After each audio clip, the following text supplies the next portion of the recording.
You hatch from your egg inside a sun-baked, still steaming turd gifted to the world by a sacred cow that probably had diarrhea after munching Nile grass all morning. Congratulations, you're an Egyptian Scarab Beetle larva. You're blind, squishy, and buried alive in a stinky dung sphere that doubles as your food, your nursery, and, if you're not careful, your coffin. No! For thousands of years, ancient Egyptians worshipped you. You were revered as a god. You were called Khepri, the sun deity who heroically rolled the sun across the sky day after day after day. You symbolize good fortune, hope, and the resurrection of life. Your image was made into amulets worn by pharaohs. You were painted on tomb walls alongside Ra and Osiris. To this day, people admire your image with tattoos and jewelry.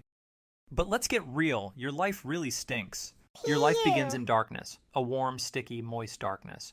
You're deep inside a sacred nugget that your mom and dad buried for you, a prize turd rolled miles across the desert with the dedication of a CrossFit influencer pushing a tire uphill for likes.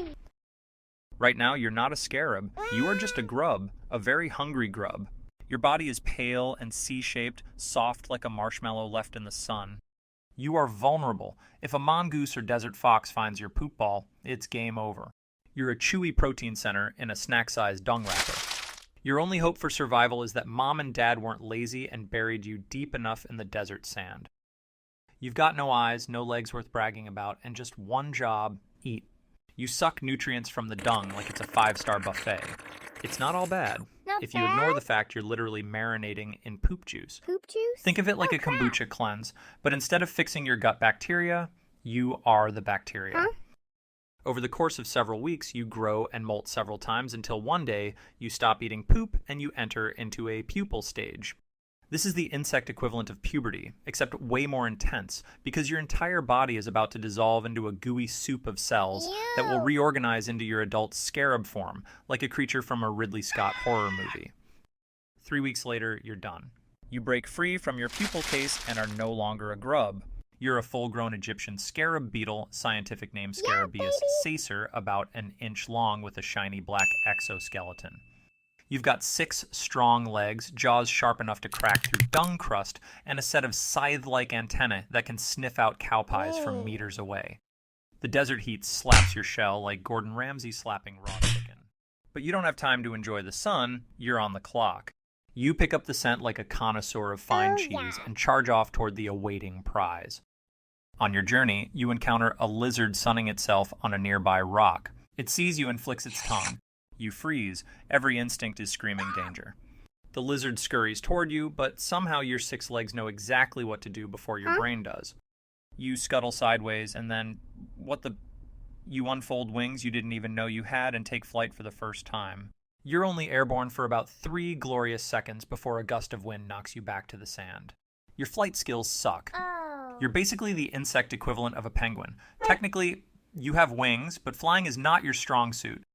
As the sun sets and the desert heat subsides, your obsession to find the prize kicks into high gear. Your antennae twitch, and you detect that specific scent in the air. Oh yeah, there it is. Boom, shakalaka. Fresh cow patty, 3 hours old and still moist. You are hungry and charge across the sand like a mad bull in a bullfight arena. Other beetles are already there, taking their share of the treasure. You aggressively approach the dung pile and use your front legs and head to cut away a perfectly sized chunk, like a teenager grabbing an extra large share of freshly baked brownies fresh out of the oven. Yum. The amazing thing is that this chunk of poo is nearly 10 times your own weight. That's like the teenager now rolling a 1,500-pound ball of, well, brownies. But here's the ridiculous part. You're not just collecting this dung for food. No, you're going to use it to attract a mate. Yeah, That's baby. right. In your world, the beetle with the biggest set of balls, biggest ball of poop gets the girl. Forget fancy plumage or those dope dance moves you see on National Geographic. Your entire dating strategy revolves around who has the best collection of poop. So, you begin the arduous process of rolling your dung ball away from the main pile. You position yourself with your back legs on top of the ball and your front legs on the ground, then push backward. It's awkward and inefficient, but it's how your species has done it for 30 million years. As you're struggling with your oversized dung ball, another male scarab rams into you, trying to knock you away from your prized possession. Dude! You fight back, locking mandibles like you're in a lucha libre wrestling match. It's not pretty or dignified. I mean, you are literally fighting over a bunch of poo. My poo. After a brief struggle, the other beetle backs off, looking for easier pickings. Yeah! Finally, you manage to roll your dung ball to a suitable location, far enough from the main pile to avoid further competition. You start digging into the sand, creating a tunnel beneath your ball of dung. This will be your love shack, the chamber where you hope to attract a female and do the horizontal mambo. A female approaches your dung ball while you are digging and begins an inspection like she's from the DOGE or something. What's up? Big ball? Check. Lucha Libre champion? Check. Well-dug tunnel? like? Check. Apparently she likes what she sees. She steps forward and begins helping you roll the ball into the tunnel. Basically, this means you just got married. No ceremony, no vows, just a mutual agreement to share a ball of poo for a one-night stand. You don't waste any time. You get down to it. Then the dance is over.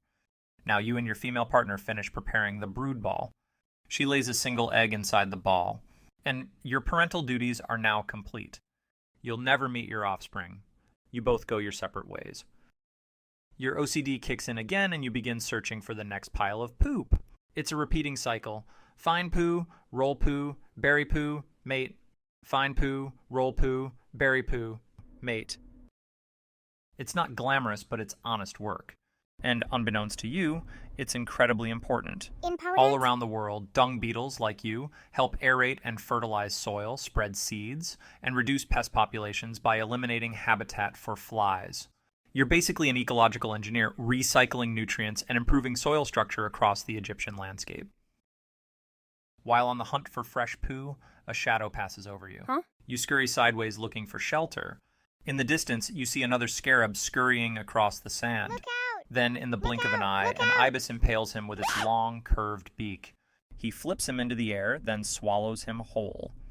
You crouch beneath a rocky ledge in shock at what you just witnessed. Oh my gosh! After the ibis leaves the scene, you catch your breath and continue on your quest for a fresh cow patty.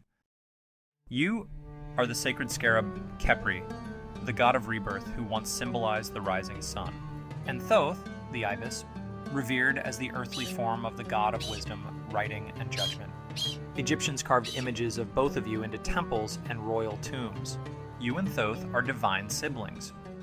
But today, Thoth only wants one thing. He wants protein. A moment later, another shadow passes above you, and before you can react, you too are skewered like a cocktail olive on a divine toothpick. You're lifted into the air. Your legs twitch, your body cracks, and you are swallowed whole, exoskeleton, guts, and all. Does your life suck? Well, you were born in poo. You lived in poo. You ate, fought, mated, and built your legacy in poo just to be eaten by a bird with a degree in theology. The ancient Egyptians may have thought you were a divine force behind the cosmic order. But in reality, you were a hard-working, over-glorified poop roller on a tight schedule. Despite having such a crappy life, we honor your service because your existence is an essential part of Earth's ecosystem. Should you be worshipped? I guess that's a personal theological choice. Either way, keep on doing your famous little moonwalk